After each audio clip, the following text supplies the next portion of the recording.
Hello and welcome back to today's nugget, the saints in purgatory.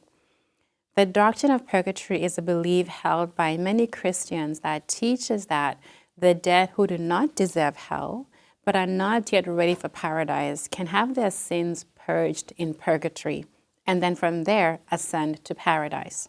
Their sufferings in purgatory can be reduced by the prayers and penances of loved ones.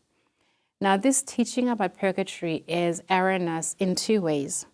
First, it's based on the idea that hell burns forever, and second, that we can pray for the dead. Now, when you and I consider the totality of Scripture, we find that it teaches something completely different. The Bible teaches that the dead know nothing. They are simply resting unconsciously in their graves.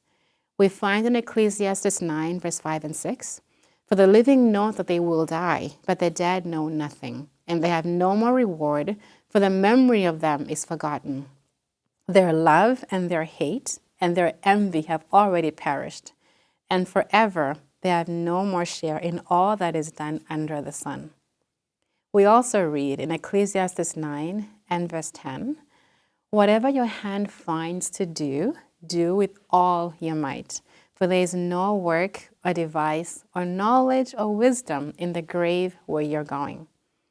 That means there is no work or knowledge of anything in the grave. So the dead are not in purgatory, they're not in hell, they're asleep in their graves. But teachings like purgatory or eternal torment, they underscore the importance of biblical doctrine.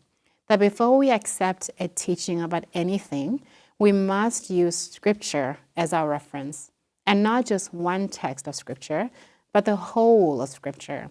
We must ask, what does the whole Bible teach? And is this doctrine in alignment with Scripture? And then we must accept only those things that are in agreement with the totality of Scripture, because the Bible is our foundation and our safety. And that's our nugget for today. Thank you for joining us. We'll see you tomorrow.